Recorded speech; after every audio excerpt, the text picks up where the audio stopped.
Շնորհակալություն, հարգելի գործընկերներ, նախ շնորհավորում եմ ձեզ, պարոն Ռուբինյան, ազգային ժողովի նախագահի թեկնածու առաջադրվելու իմ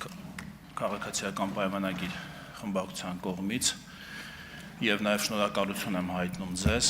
այս կառուցողականության մթնոլորտը դահլիճում հաստատելու համար, սա շատ կարեւոր էր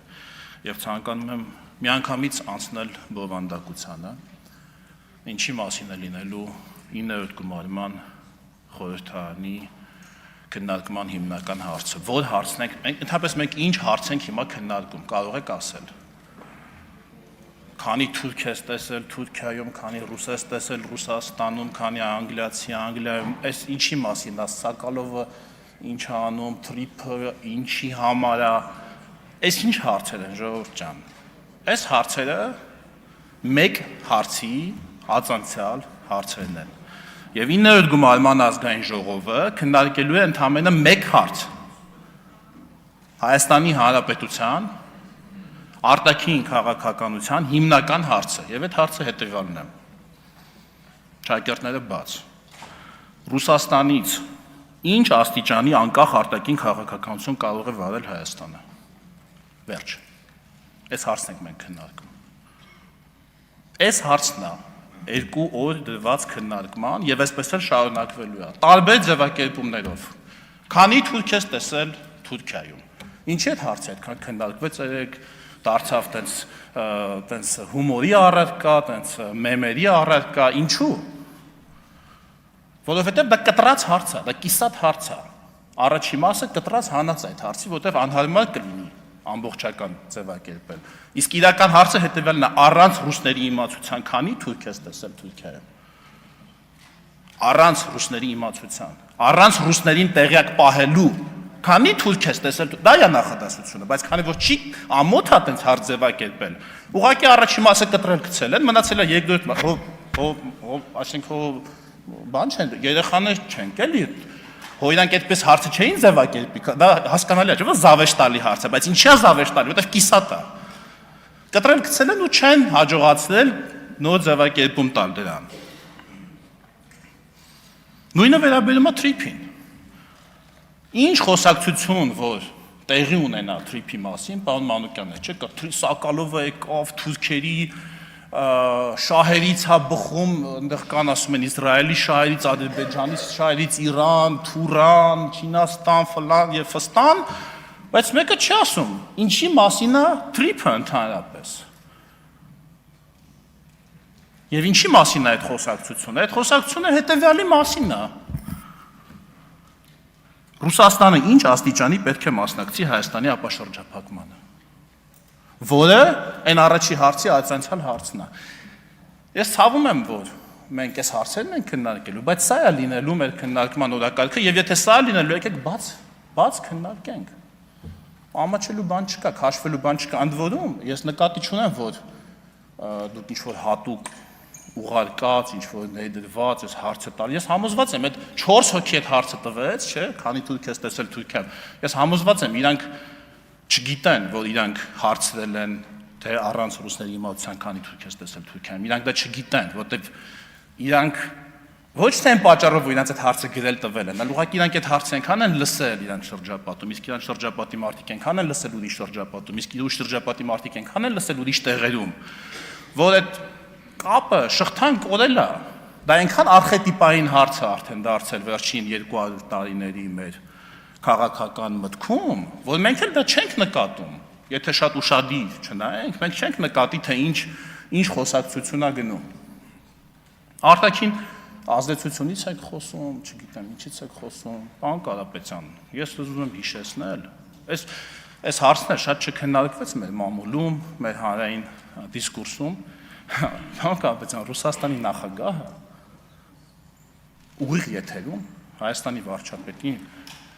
խնդրել է, որ ձեզ թույլ տա մասնակցեք ռուսամետ ուժերին թույլ տա, ինքն է էլի ձևակերպել այդպես, ռուսամետ ուժերին թույլ տա մասնակցել Հայաստանի ընտրություններին։ Սենց բան, ես երևի թե չի եղել մեր պատմության մեջ նման բան։ Ինչ արտաքին ազդեցությունից եք խոսում։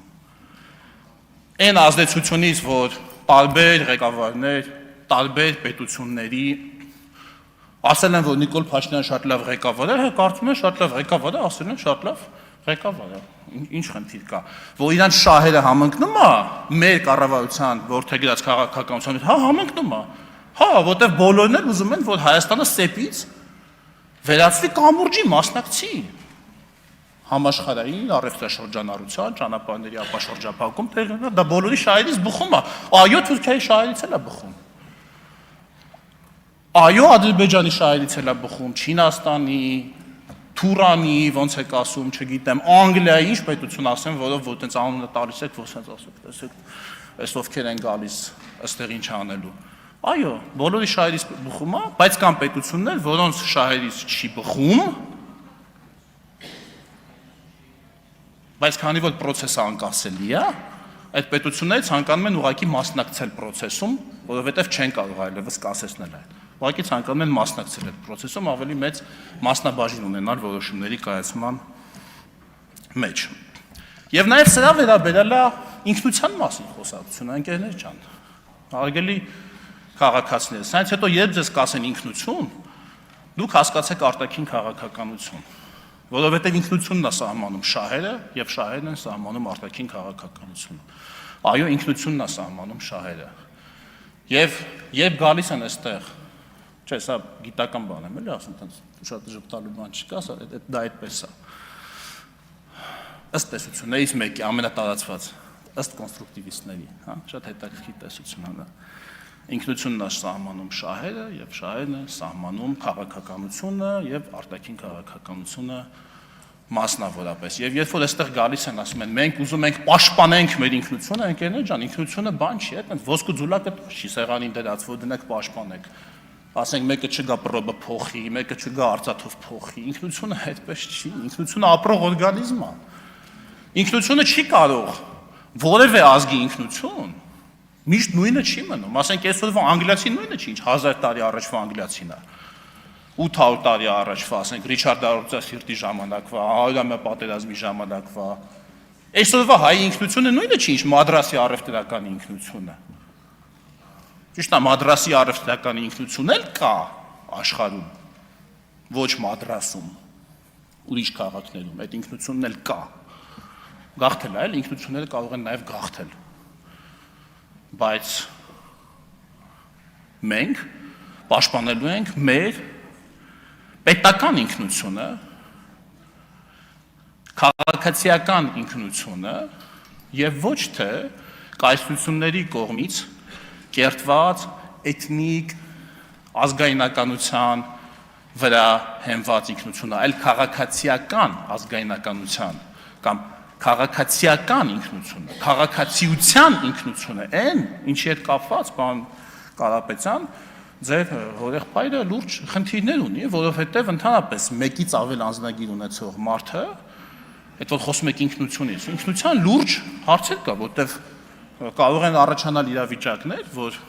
այդ մեկից ավելի պետությունները, որի անձնագրի կրողը որ դու ես, ունենան հակասություն, օրինակ պատերազմ են իրար դեմ։ Որ պետության կողմից դու պիտի լինես, եթե դու մեկից ավելի պետության քաղաքացի ես։ Հիմա եթե Ռուսաստանն ու Կիպրոսը մի խնդրեմ ունենան, ասենք։ Չէ, բայց կարա չէ լինի։ Չէ, հիմա ասենք Ռուսաստանն ու Ուկրաինան ունեն, չէ, խնդրեմ։ Հաստատ կան, չէ, մարդիկ, որ Ռուսաստանի քաղաքացի են, Ուկրաինայի կան, չէ։ Հիմա ինչ պիտի անեն, պետք է ընտրեն, իրանք Ռուսաստանի կողմից են, թե Ուկրաինայի կողմից են։ Կարա դες բան։ Այսի կարա չէ, հենա կա, մեր աչքի առաջ կա։ Մեկը ընտրելա, որ ինքը Ուկրաինայի կողմից է, մեկը ընտրելա, որ ինքը Ռուսաստանի։ Դրա համար է դրված օրենքում, որ չի կարող падգամավորը, վարչապետը լինի մեկից ավելի քաղաքացիության կրող, որովհետև ինքը չի կարող ունենալ մեկից ավելի շահերի կենտրոն։ Շատ պարզ է, ինչ ինքնության մասին է այստեղ խոսակցությունը։ Եթե դուք նման խնդիրների առաջ եք։ Այսպիսով ես առաջարկում եմ բովանդակային խոսակցությունը նաև տեղափոխել այս դաշտ, խոսել շատ բաց, խոսել շատ պարզ։ Դուք անկեղծորեն նաև կարող է հավատաք, որ ձեր ասած ճանապարհն է ամենալավը, անկեղծորեն իսկապես, հա։ Բերենք այդ փաստարկները առանց այդ բաների, էլի, քանի թուրք, քանի ռուս, քանի ադրբեջանցի, բերենք փաստարկները, դնենք, վերլուծենք, թրիփի մասին ենք խոսում, թրիփի մասին մենք բացատրեք ոնց եք պատրաստվում, օրինակ, չգիտեմ, Չինաստանին բերել, կպցնել թրիփին կամ Դուք եք դա ասել, թե մյուս քաղաքական ուժը արդեն չեմ։ Հա։ Քննարկենք, հասկանանք, շատ լավ է, որ արդեն տրամադրվել եք բովանդակային քննարկման, բայց եկեք անցնենք բուն բովանդակությանը։ Շնորհակալություն։